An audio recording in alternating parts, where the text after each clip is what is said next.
Salam pemirsa, jumpa lagi di channel Mata Ketiga.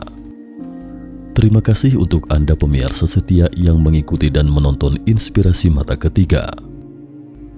Pada episode Mata Ketiga kali ini, Mata Ketiga akan membahas tentang USO, Unidentified Submerged Object atau objek terendam tak teridentifikasi. Sebelumnya pernah disebutkan bahwa penelitian manusia di lautan tidak lebih dari 5%. Demikian pula penelitian manusia terhadap alam semesta itu juga tidak lebih dari 5%. Terlalu banyak misteri di alam semesta yang belum terpecahkan oleh kita. Jika pesawat atau kapal yang lenyap di lautan pada dasarnya tidak akan ditemukan kembali, inilah letak kemisteriusannya. Oke, hari ini kita tidak akan membahas tentang hal-hal yang tidak dapat kita temukan, tetapi kita akan membahas tentang hal-hal yang kita temukan. Cerita ini berawal dari temuan di bawah Laut Baltik. Tempat itu berada di antara Eropa Utara dan Eropa Tengah, dikelilingi negara-negara seperti Swedia, Finlandia, dan Polandia dengan iklim yang sangat dingin. Lautan ini penuh dengan topan dan ombak sepanjang tahun dan ekstrim dingin. Banyak kapal yang tenggelam di sini sejak dulu kala. Begitu banyak kapal yang tenggelam, tentu saja banyak harta karun yang ikut karam. Tak heran ini menarik sejumlah besar pemburu harta karun datang ke tempat ini mencari kapal yang tenggelam. Pada Juni 2001 silam, sebuah tim pemburu harta karun Ocean Explorer yang terdiri dari Peter Lindbergh dan Dennis Eshberg menemukan benda-benda misterius di kedalaman Laut Baltik lewat pencitraan sonar. Benda misterius itu berbentuk silinder dengan diameter 60 meter, setara dengan pesawat penumpang Boeing 747 atau Boeing 777. Mereka merasa benda itu tidak terlihat seperti kapal karam, juga bukan bangkai pesawat. Benda itu juga tidak terlihat terbentuk secara alami. Lalu benda apakah itu? Tim Ocean Explorer tampak antusias dengan penemuan tersebut. Ada yang berpikir jangan-jangan itu bangkai benda terbang tak dikenal atau Unidentified Flying Object UFO. Sekilas memang tampak seperti UFO, mirip seperti Millennium Falcon dalam film Star Wars, yakni pesawat luar angkasa paling terkenal di Star Wars. Millennium Falcon berdiameter 26 meter, sementara benda itu berdiameter lebih dari 60 meter dan berada di bawah laut. Anda tahu seberapa dalam dasar laut ini? 90 meter. Namun karena menjelang malam dan kapal kehabisan bahan bakar, jadi tim Ocean Explorer kembali ke pelabuhan dan akan kembali lagi beberapa hari kemudian. Segera setelah itu, kabar penemuan itu pun beredar luas. Banyak awak media yang mengetahui hal ini, kemudian mereka datang untuk wawancara. Saya dengar kalian menemukan UFO di dasar laut. Tentu saja, objek yang ditemukan di dasar laut itu bukan disebut UFO, tapi USO, Unidentified Submerged Object atau objek terendam tak teridentifikasi karena ada di dalam lautan. Mereka menunjukkan foto sonar tersebut kepada reporter yang kemudian segera menulis artikel dan menerbitkannya.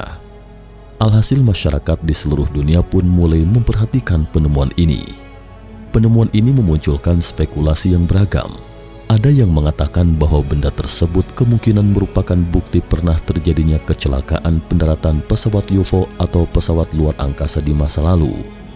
Salah seorang penyelam, Peter Lindbergh, mengungkapkan keheranannya. Awalnya kami mengira itu hanya batu, tapi sepertinya itu adalah dua hal yang tidak sama.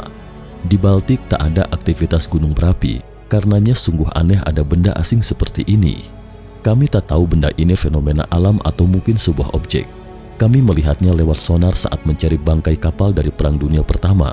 Tiba-tiba benda ini muncul begitu saja di layar sonar, kata Lindbergh. Mungkin terlalu cepat bila kita menyimpulkan objek itu sebagai pesawat luar angkasa alien, karena perdebatan saat ini terjadi di antara ahli. Ada pihak yang meragukan berhubung sonar tidak bisa memberi gambaran yang akurat. Beberapa pengalaman sebelumnya menunjukkan sonar sering bingung menangkap gambar-gambar aneh di bawah laut. Selain itu, menurut laporan penyelam dan kru permukaan, perangkat mereka selalu mengalami kerusakan setiap kali berada dalam jarak 200 meter dari objek. Mereka menemukan fasilitas di kapal juga tidak berfungsi. Radar atau perangkat lainnya juga tidak berfungsi. namun akan kembali normal saat kapal menjauh dari jarak 200 meter, seakan-akan ada sesuatu yang memancarkan medan magnet yang mengganggu perangkat mereka. Lalu apa yang harus dilakukan jika mesin tidak bekerja dengan baik? Tak ada pilihan lain kecuali harus menyelam ke bawah air. Salah satu kru di kapal adalah seorang penyelam profesional. Penyelam profesional ini juga tidak mau turun karena takut, tapi akhirnya dia turun juga karena penasaran.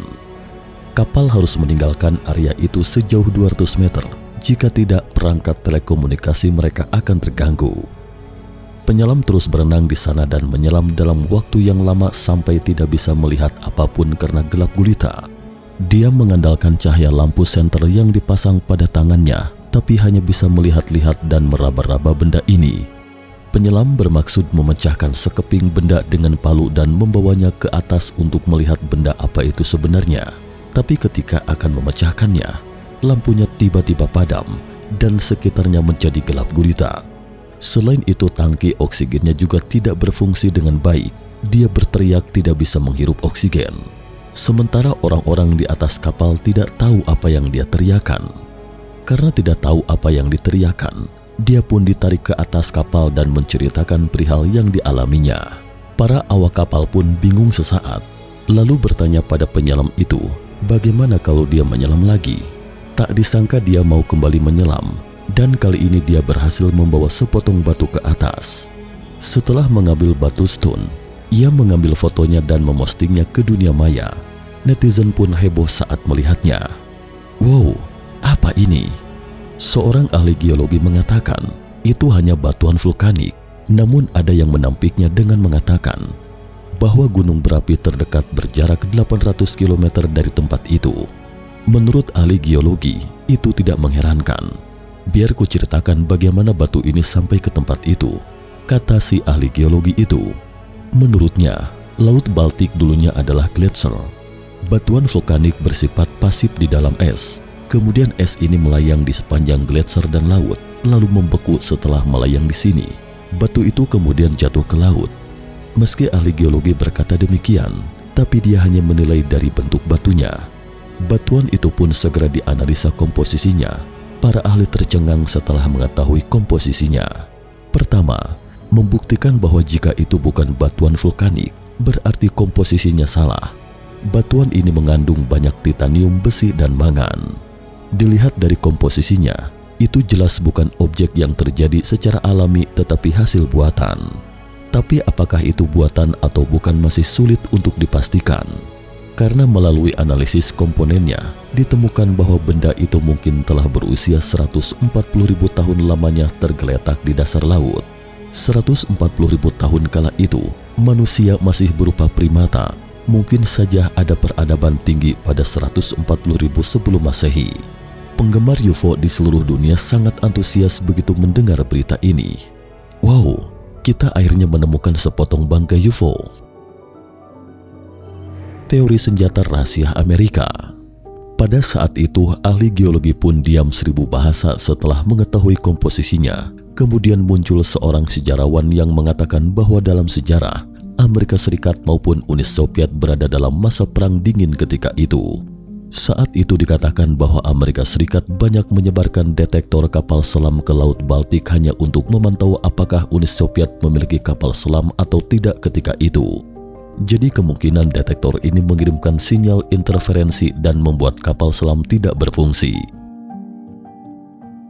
Teori senjata rahasia Nazi Jerman. Mengapa hal itu selalu dikaitkan dengan Nazi Jerman? Kekuatan militer Jerman memang sangat kuat selama Perang Dunia II.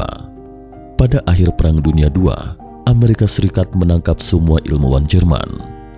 Menurut pengumuman pihak Amerika Serikat, kecanggihan teknologi Jerman 25 tahun lebih maju dari Amerika Serikat. Bisa dibayangkan betapa kuatnya Jerman ketika itu.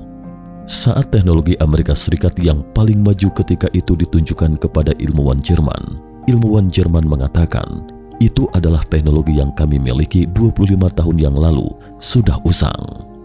Selain itu juga dikatakan bahwa pada saat itu, Nazi sedang meneliti sesuatu yang diyakini piring terbang. Jadi sangat mungkin ada benda yang jatuh ke Laut Baltik ketika Nazi sedang meneliti piring terbang kala itu. Jika demikian, bisakah teori ini menjelaskan mengapa peralatan listrik tim Ocean X selalu bermasalah saat berdekatan dalam jarak 200 meter dari benda aneh tersebut? Jerman juga diduga pernah menjalankan program klandestin yang berupaya menciptakan piring terbang, memunculkan asumsi beberapa orang bahwa mungkin itu dulunya adalah lokasi kecelakaan salah satu pesawat milik Nazi. Namun menurut publikasi Rusia pravdareport.com, di Baltik juga pernah terjadi peristiwa penampakan UFO di masa lalu, di mana ada sebuah cakram perak terlihat melayang-layang di sekitar provinsi Rusia Kaliningrad. Publikasi itu menyebutkan, itu jelas bangkai UFO yang jatuh. Benda itu awalnya merupakan 2 silinder, saat jatuh di Laut Baltik menjadi 2 bagian. Sampai di sini, seorang reporter Swedia tiba-tiba teringat sesuatu, bahwa dia pernah mewawancarai seorang pilot Angkatan Udara Swedia. Pilot ini mengatakan, pada bulan Juni 1997, saat dia sedang melakukan misi latihan di Laut Baltik, stasiun menara tiba-tiba menghubunginya dan mengatakan bahwa ada pesawat terbang di timur. Pilot itu diperintahkan mengejar dan mengusir pesawat asing itu. Saat dia melesat ke sana, wow, sesuatu tampak berhenti diam di tengah angkasa. Namun objek itu seketika bergerak dalam jarak 1 km dari permukaan hingga sekejap melesat naik 10.000 meter ke angkasa saat pilot hendak mendekatinya. Pilot itu tercengang, mengaku belum pernah melihat benda apapun yang bisa melesat naik secepat itu, dan objek terbang itu pun lenyap entah kemana saat dia mencoba mengikutinya. Mungkinkah objek yang pilot bicarakan itu adalah sesuatu yang ditemukan di dasar laut? Dan tidak hanya dia yang melihatnya, tetapi sejumlah orang melihat UFO. Ada sebuah kapal yang berangkat dari Polandia. Kapal ini sedang melaju di atas Laut Baltik. Orang yang mengemudikan kapal tiba-tiba melihat sebuah benda terbang besar yang diam tak bergerak di atas kapal. Objek terbang asing itu seukuran kapal mereka, berhenti dalam keadaan statik sekitar 50 meter di atas kapal. Pengemudi kapal itu pun segera membangunkan semua awak kapal sambil mengatakan ada sesuatu yang ganjil di atas kapal mereka. Semua kru segera kegeladak menyaksikan objek terbang asing yang diam tak bergerak di atas kapal, tampak kilauan yang berkedip-kedip. Tiba-tiba benda itu melesat naik dan lenyap seketika dari pandangan mata. Mereka kembali ke dermaga dan menceritakan kejadian itu pada orang-orang sekitar. Ada yang mendengar dengan serius sambil menggambar dengan ukuran sebesar ini. Benda yang dilukis persis sama dengan benda yang ditemukan di dasar laut. Coba bayangkan, benda di dasar laut sekitar 60 hingga 70 meter, dan kapal mereka juga antara 60 hingga 70 meter ukurannya. Kapal ini melihat objek itu pada tahun 1982 silam. Sampai di sini, bisa disimpulkan bahwa objek itu pasti UFO.